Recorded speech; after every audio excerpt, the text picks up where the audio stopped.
Përshëndetje të nderuar teleshikues, ja ku takuam sërish në këtë edicion informativ, ku në vim ju ftoj që të ndiqni informacionet e përgatitura.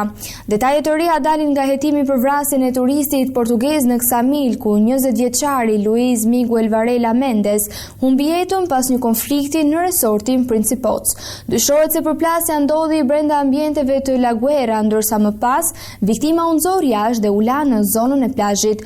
Për ngjarjen është identifikuar si autori dyshuar 29 vjeçari Sokrat Vata, ndërsa policia ka shoqëruar 42 persona dhe po heton edhe rolin e një punonjësi policie dhe të 2 shtetësve turq. Hetimet për vrasjen e turistit portugez në Ksamil po zbardhin detajet e reja mbi momentet e para dhe pas krimit, ndërsa policia po verifikon dhe përfshirjen e personave të tjerë. Viktima Luis Miguel Varela Mendes, rreth 20 vjeç, kishte mbritur në Ksamil së bashku me një grup turistësh nga Portugalia. Sipas të dhënave të reja të hetimit, ngjarja dyshohet se ka ndodhur rreth orës 02:30 në ambientet e Laguera, pjesë e resortit, ndërsa nuk përjashtohet mundësia që përplasja të jetë shkaktuar për shkak të një vajze. Në fokus të hetimeve është dhe e kaluara e Vatës. Ai rezulton të ketë pasur probleme me drejtësinë në Angli, ku sipas të dhënave të bëra publike është dënuar për vepra që lidhen me pseudonimin e kokainës, armëve dhe drejtimin e automjeteve nën efektin e lëndëve narkotike. Pas ngjarjes, policia e Sarandës ka shoqëruar 42 persona, mes tyre pjesëtarë të stafit dhe persona që ndodheshin në ambientet e resortit. Ata po merren në pyetje për të rindërtuar dinamikën e plotë të konfliktit dhe për të përcaktuar nëse persona të tjerë kanë pasur dieni ose rol në ngjarje. Në kuadër të hetimeve është ndaluar dhe Mojsid Matusha, 24 vjeç, banues në Gjirokastër dhe me detyrë ndihmë specialist i hetimeve të krimeve në Drejtorinë Vendore të Kufirit dhe Migracionit Gjirokastër. Sipas hetuesve, Matusha i punonte gjithashtu si truproi e kompanisë Elite Security në ambientet e kompleksit ku ishte angazhuar dhe Vata. Ai dyshohet se e ka ndihmuar autorin e dyshuar pas vrasjes për t'u shmangur policisë. Hetimi është rirë edhe në 2 shtetas turq, të cilët dyshohet se ka ndihmuar Vatën që të largohet nga zona. Policia po verifikon automjetin me cilën është larguar dhe rolin që ka pasur çifti në këtë lëvizje. Një tjetër pistë që po verifikohet lidhet me faktin se Vata dyshohet se punonte si bodyguard edhe për shtetasin turk. Grupi hetimor në drejtimin e prokurorisë vijon të mbledh provat dhe të marrë në pyetje personat që ndodheshin në resort, ndërsa nuk përjashtohen arrestime të tjera nëse nga hetimet do të provohet përfshirja apo ndihma për autorin pas krimit.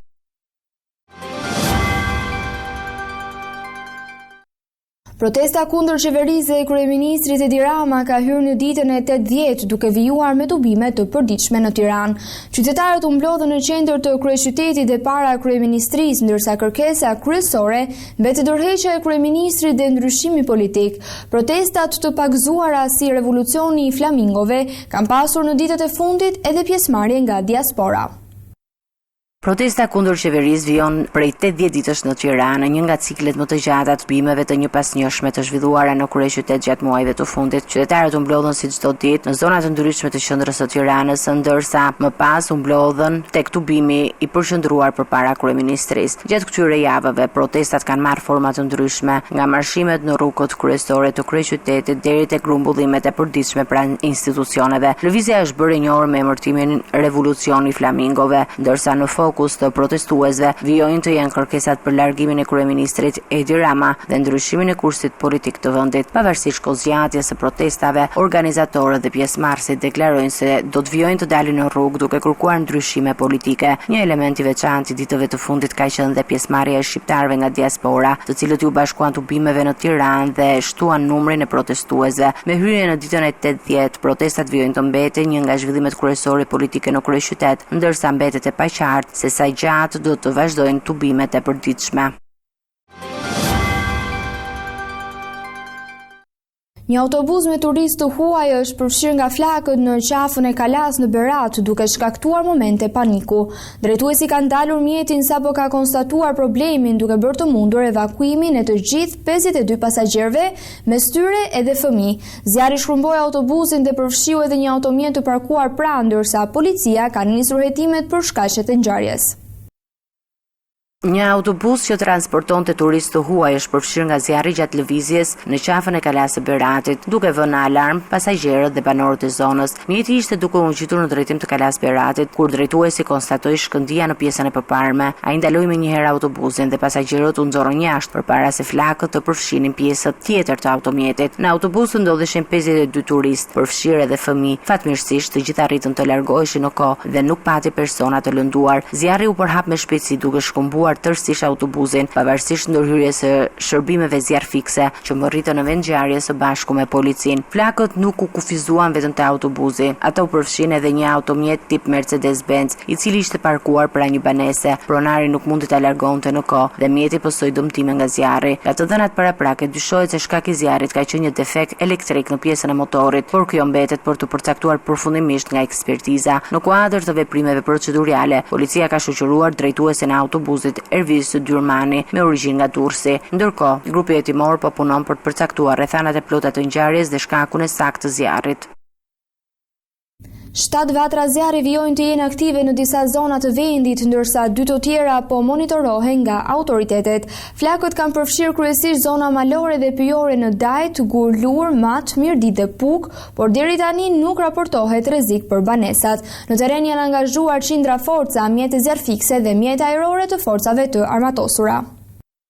Situata me zjarret në vend vijon të kërkojë ndërhyrjen e forcave zjarfikse dhe ushtarake me 7 vatra që mbeten aktive dhe 2 të tjera në monitorim. Gjatë 24 orëve të fundit janë regjistruar 24 vatra zjarri, ndërsa në operacione për shuarjen dhe izolimin e tyre janë angazhuar 472 forca dhe 28 automjete zjarfikse. Ndërhyrja po mbështetet edhe nga forcat e armatosura më efektivet në terren, 3 helikopter dhe 2 avion Air Tractor. Një prej zonave ku vijon puna intensive është mali i Dajtit, ku flakët janë ende aktive në të dy anët e Kreshtës. Pavarësisht terrenit të vështirë, situata raportohet nën kontroll. Për izolimin e vatrës janë angazhuar 50 efektiv të ushtrisë, ndërsa nga ajri po ndërhyet me helikopter. Në Gur Lur të Gjibrës vijon një prej operacioneve më të mëdha. Hapja e korridoreve në terren ka ndihmuar në ndalimin e avancimit të flakëve drejt zonave të banuara, ndërsa ndërhyrja ajrore po kryhet me 2 avion. Edhe në qaf Helmas, operacioni nuk ka përfunduar, zjarri është shuar në krahun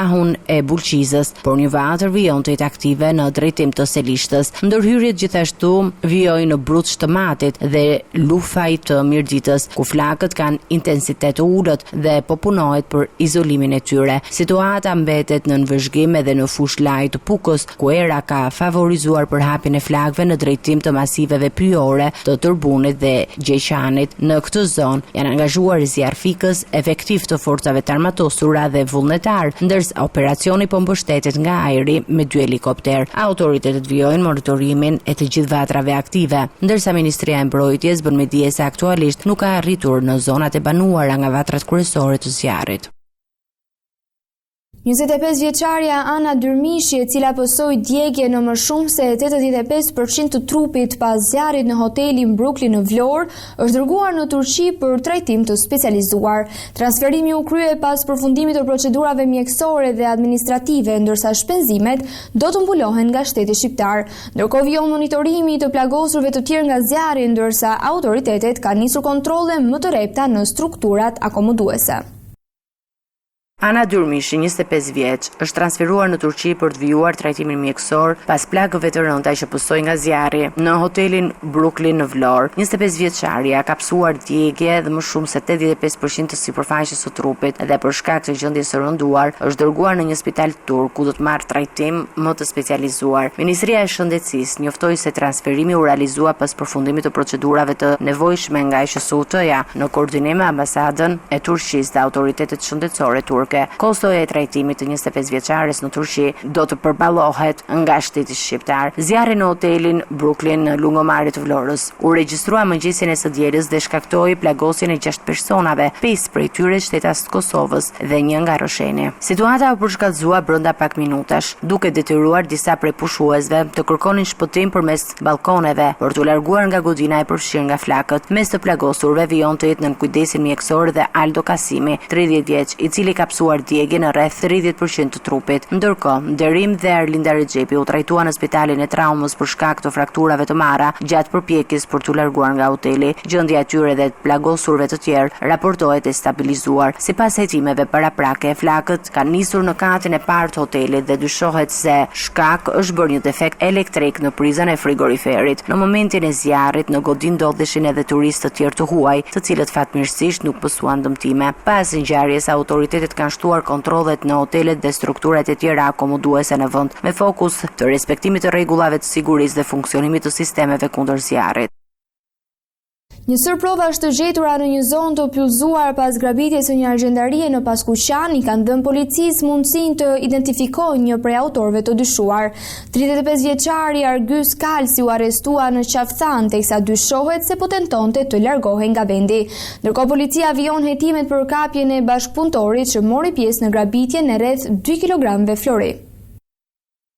Një gabim i autorëve pas grabitjes së një argjendarie në Paskuqan ka ndihmuar hetuesit të rindërtojnë lëvizjen e tyre dhe të identifikojnë një prej 5 personave të përfshirë. Ngjarja ndodhi pas ditën e 5 gushtit, kur 2 persona të maskuar dhe të armatosur mbërritën pranë argjendarisë me një motor pa targa. Njëri prej tyre, sipas hetuesve, ishte Argyes Kalsi, 35 vjeç nga Laçi. Të armatosur me kalashnikova të hynë në veprim duke kërcënuar 2 punojësit e biznesit dhe më pas u larguan me një sasi për rreth 2 kg florir. Por Ratisja nuk shkoi sipas planit. Pas grabitjes, autorët u drejtuan drejt një zone të pyllëzuar në fshatin Zgafnur, ku përpoqën të ndërronin pamjen dhe të hiqnin qafe sentet që mund t'i lidhin me krimin. Në pyll ata braktisën armën dhe municionin, maskat e silikonit, dorezat, një skafandër, motorcikletën dhe veshje të tjera. Motori i përdorur për grabitje u gjet në një pikë tjetër pranë liçenit të Qinamit. Policia nisi kontrollet në zonë më njëherë pas ngjarjes 6 gushtit dhe gjeti pjesën më të madhe të sendeve të braktisura. Gjetja e motorit disa ditë më pas plotësoi një tjetër hallk të zinxhirit hetimor. Më pas materialet e sekuestruara ju nënshtruan ekzaminimit të specializuar. Ekspertiza shkencore arriti të lidh provat e gjetura me 35 vjeçarin Kalsi, duke u dhënë hetuesve një identitet konkret për njërin prej autorëve. Policia nuk veproi menjëherë pas arrestimit, pasi Kalsi u mbajt në vëzhgim, ndërsa po punoi për të zbuluar edhe personin tjetër që dyshohet se mori pjesë në grabitje. Situata ndryshoi këtë të martë kur 35 vjeçari tentoi të largohej nga Shqipëria. Ai u ndalua në pikën kufitare të Qafthanës, duke mos mundur të kalonte kufirin. Pas arrestimit të tij, hetimet janë përqendruar tek identifikimi i bashkëpunëtorit dhe gjurmimi i pasurisë së grabitur. Policia po punon gjithashtu për dokumentimin e të gjithë itinerarit të autorëve, nga momenti i mbërritjes në argjendari deri tek braktisja e motorit dhe sendeve të përdorura gjatë krimit.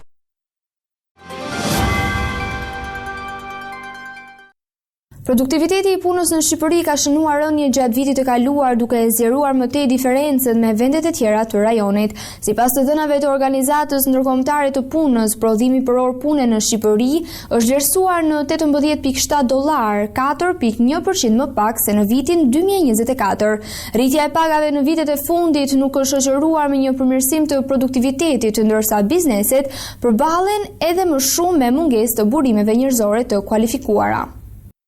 Produktiviteti i punës në Shqipëri ka pësuar rënje pavarësisht rritjes së pagave në vitet e fundit, duke thedhuar diferencën me ekonomitë e tjera të rajonit. Sipas të dhënave të organizatës ndërkombëtare të punës, prodhimi i brendshëm bruto i krijuar për çdo orë pune në Shqipëri gjatë vitit të kaluar është vlerësuar në $18.7. Krahasuar me vitin 2024, ky tregues ka rënë në 4.1%, çka tregon se më shumë orë pune nuk janë shoqëruar me një vlerë më të lartë të prodhimit. Produktiviteti i punës llogaritet përmes raportit mes vlerës së madrave dhe shërbimeve të prodhuara dhe kohës së nevojshme për realizimin e tyre. Në krahasimin rajonal, Shqipëria mbetet pas vendeve fqinj, Maqedonia e Veriut preson me rreth $34 prodhim për orë pune, pothuajse 2 nivelit të regjistruar në Shqipëri. Të dhënat e ILO-s tregojnë gjithashtu një lidhje mes kostos së fuqisë punëtore dhe produktivitetit. Ekonomitë që mbështeten në një forcë pune me kosto më të ulët pritet të kenë edhe nivel më të dobët të produktivitetit. Në raportet e saj vjetore, ILO nënvizon se rritja e produktivitetit për orë pune zakonisht shoqërohet me rritjen e pagave. Në Shqipëri, megjithatë, kjo lidhje nuk duket se është materializuar. Gjatë 2 deri në 3 vitet e fundit, rritja e pagave e nxitur fillimisht nga sektori publik ka ushtruar presion dhe mbi sipërmarrjet private për të rritur pagat e punonjësve, por sipas të dhënave, rritja e pagave nuk është shoqëruar me një rritje të produktivitetit në të njëjtën mas. Ekspertët dhe bizneset përballen ndërkohë edhe me një tjetër problem, mungesën e fuqisë punëtore të kualifikuar. Kjo situatë kombinuar me zhvlerësimin e euros dhe kostot më të larta të punës, po ndikon në raportin mes kohës së kaluar në punë dhe vlerës së prodhuar. Në këto kushte, sfida për ekonominë shqiptare nuk lidhet vetëm me rritjen e pagave, por edhe me rritjen e vlerës së krijuar për çdo orë pune përmes investimeve, teknologjisë dhe fuqisë punëtore në të kualifikuar. Komisioni Evropian I ka bërë thirrje institucioneve qendrore dhe komunave të Mitrovicës që të koordinohen për hapjen e urës kryesore mbi lumin Iber për qarkullimin e automjeteve. Brukseli kërkon që çdo vendim të shoqërohet me konsultime të plota dhe garanci për sigurinë e të gjithë komuniteteve, ku ura aktualisht është e aksesueshme për këmbësorët, ndërsa KFOR-i ka nisur një reduktim gradual të pranisë së përhershme në këtë pikë.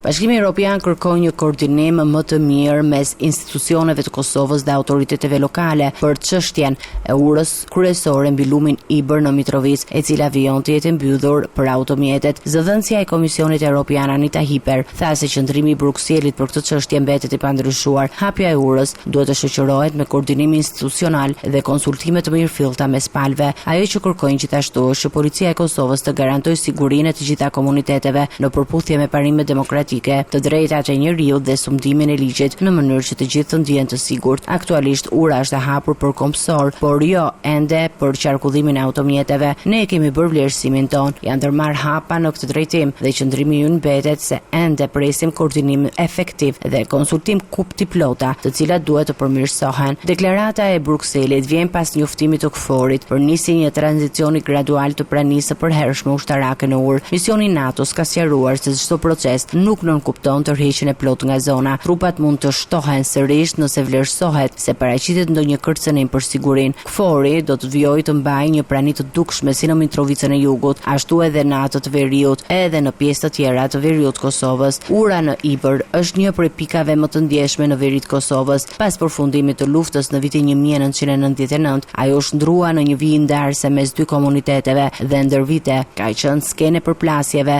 dhe tensioneve të përsëritura. Pikërisht për shkak të ndjeshmërisë së saj politike dhe etnike, hapja e plotë e urës për qarkullim mbetet një çështje që kërkon koordinim të ngushtë institucional dhe garanci për sigurinë. Vijoj me informacione nga Kosova.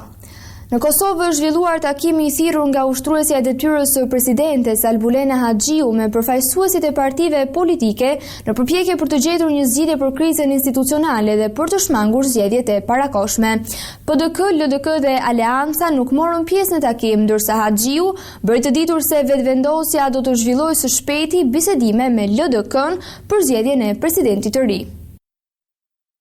Kriza politike në Kosovë vjen të mbetet pa një zgjidhje, ndërsa partitë politike po përpiqen të gjejnë një marrëveshje për zgjedhjen e presidentit të ri dhe shmangjen me një tjetër procesi zgjedhor. Të martë të zhvilluar takimi I thirrur nga ushtruesja e detyrës së presidentes së Kosovës, Albulena Haxhiu, me përfaqësuesit e subjekteve politike parlamentare. Në fokus të konsultimeve ishte gjetja e një formule për daljen e një ngërçi institucionale dhe mbi të gjitha shmangja e zgjedhjeve të parakohshme. Takimin e kanë refuzuar Partia Demokratike e Kosovës, Lidhja Demokratike e Kosovës dhe Aleanca. Sipas Haxhiut, në konsultime morën pjesë 11 lider të subjekteve të tjera politike parlamentare, përfshirë përfaqësues të komuniteteve jo shumicë. Pas përfundimit të takimit, Haxhiu deklaroi se partitë pjesëmarrëse kanë shprehur gatishmërinë për të kontribuar në zgjedhjen e presidentit dhe për të shmangur një tjetër proces zgjedhor. Ajo bëri thirrje subjekteve politike që të kalojnë nga diskutimet e përgjithshme të propozimit propozimeve konkrete dhe të identifikojnë kandidatë që mund të gëzojnë mbështetje që zgjër politike.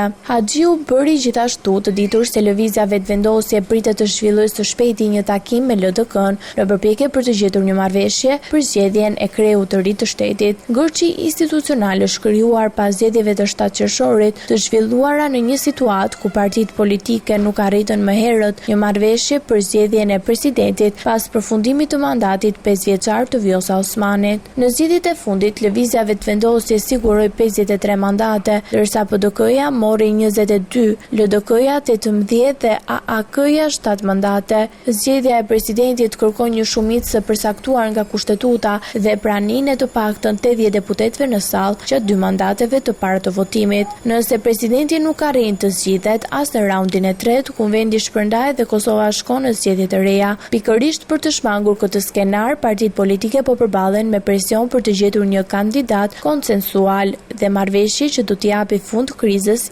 institucionale.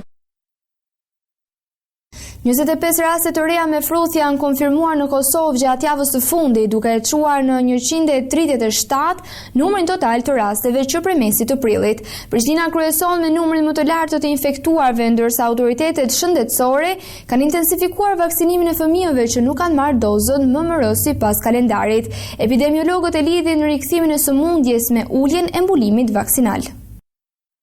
25 raste të reja me fruthe janë regjistruar në Kosovë vetëm gjatë javës së fundit, duke rritur shqetësimin e autoriteteve shëndetësore për përhapjen e sëmundjes. Instituti Kombëtar i Shëndetësisë Publike në Kosovë bën me dije se nga 16 prillit deri në 17 gusht në vend janë konfirmuar gjithsej 137 raste, numri më i madh është regjistruar në Prishtinë me 47 të infektuar. Për të frenuar përhapjen e sëmundjes, institucionet shëndetësore kanë shtuar fushatën e vaksinimit ku komunat ku janë evidentuar më shumë raste. Deri tani 276 fëmijë që nuk kishin marrë në kohë vaksinën MMR janë vaksinuar. Ekspertët e shëndetit publik vlerësojnë se rikthimi i fruthit lidhet kryesisht me uljen e vaksinimit të fëmijëve, ndërsa rastet e identifikuara deri tani janë kryesisht te personat e pavaksinuar. Fruthi është një sëmundje shumë ngjitse dhe transmetohet përmes ajrit. Sipas epidemiologëve, doza e parë e vaksinës së MMR ofron rreth 93% të mbrojtjes, ndërsa pas dozës së dytë mbrojtja arrin rreth 97%. Rreziku i përhapjes është veçanërisht i lartë të personat që nuk janë të vaksinuar. Sipas ekspertëve, një fëmijë infektuar mund të transmetojë virusin te rreth 90% e kontakteve të pavaksinuara. Simptomat fillestare përfshin temperaturën, ethet, rrjedhjen e hundëve, skuqjen e syve dhe dhimbjen e fytit, ndërsa më pas shfaqet edhe skuqja karakteristike në lëkurë. Autoritetet shëndetësore u bën thirrje prindërve të verifikojnë statusin e vaksinimit të fëmijëve dhe të respektojnë kalendarin e vaksinimit për të kufizuar përhapjen e sëmundjeve.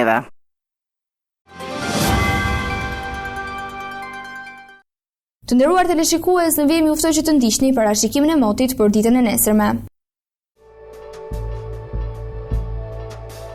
Territori shqiptar për datën 19 gusht 2026 do të karakterizohet nga kushte atmosferike kryesisht të qëndrueshme, me kthjellime dhe intervale me diell në pjesën më të madhe të vendit. Në disa zona të veriut dhe relevet malore priten vranësira të pakta deri mesatare, por pa rreshje domethënëse. Paraditja do të jetë një mod kryesisht me diell, ndërsa në zonat e izoluara do të ketë vranësira të pakta kalimtare. Pasditja vijon me një mod të ngrohtë dhe të qëndrueshëm. Temperaturat minimale priten të zbresin deri në 15 gradë Celsius, ndërsa maksimale do të arrijë deri në 35 gradë Celsius. Gjatë ditës pritet rreth 10 deri në 12 orë me diell. Era do të fryejë lehtë nga drejtimi verior dhe veri perëndimor me shpejtësi 2 deri në 6 metër për sekond. Deti do të ketë dallgëzim të ulët të rreth 1 deri në 2 ballë. Indeksi ultraviolet për Tiranë pritet të jetë i lartë rreth 7 deri në 8. Sipas të dhënave astronomike, lindja e diellit në Tiranë do të jetë rreth orës 5:47 minuta, ndërsa perëndimi rreth orës 19:42 minuta. Temperaturat minimale dhe maksimale për disa qytete kryesore të Shqipërisë do të jenë si më poshtë. Shkodër 22 deri në 35 gradë Celsius. Kukës 17 deri në 31 gradë. Peshkopi 16 deri në 30 gradë. Tiranë 19 deri në 30 gradë. Durrës 22 deri në 31 gradë. Kavaj 21 deri në 31 gradë. Elbasan 19 deri në 32 gradë. Berat 19 deri në 34 gradë. Korç 15 deri në 29 gradë. Vlorë 22 deri në 32 gradë. Gjirokastër 17 deri në 32 gradë. Sarand 23 deri në 30 gradë Celsius. Territori i Kosovës për datën 19 gusht 2026 do të karakterizohet nga një mod kryesisht të qëndrueshëm, me kthjellime dhe intervale të gjata me diell në pjesën më të madhe të territorit. Gjatë pasdites në disa zona mund të ketë vranësira të pakta kalimtare, por pa rreshje të rëndësishme. Për Prishtinën parashikohet mod me diell dhe pa rreshje, ndërsa edhe Prizreni pritet të ketë kushte të ngjashme. Paraditja do të ketë një mod kryesisht të kthjellët, ndërsa pasditja vijon me një mod të ngrohtë dhe të qëndrueshëm. Temperatura minimale pritet të zbresë deri në 14 gradë Celsius, ndërsa maksimale do të arrijë deri në 34 gradë. Era do të fryejë lehtë nga drejtimi verior dhe veri perëndimor me shpejtësi 2 deri në 6 metër për sekond. Indeksi ultraviolet për Prishtinën pritet të jetë i lartë rreth 7 deri në 8. Sipas të dhënave astronomike, lindja e diellit në Prishtinë do të jetë rreth orës 5:39 minuta, ndërsa perëndimi rreth orës 19:39 minuta. Temperaturat minimale dhe maksimale për disa qytete kryesore të Kosovës do të jenë si më poshtë. Mitrovica 15 deri në 31 gradë Celsius. Podujev 14 deri në 30 gradë. Skënderaj 15 deri në 31 gradë. Pej 15 deri në 30 gradë. Prishtinë 14 deri në 30 gradë. Çakov 16 deri në 32 gradë. Malishev 16 deri në 32 gradë. Qilan 15 deri në 30 gradë. Ferizaj 15 deri në 30 gradë. Kaçanik 14 deri në 29 gradë. Suharek 16 deri në 32 gradë. Prizren 17 deri në 34 gradë Celsius. Të nderuar teleshikues, kjo ishte gjithçka që kishim përgatitur në këtë edicion informativ. Së bashku do të rishihemi në edicionet e ardhshme. Deri atëherë, miru takofshim.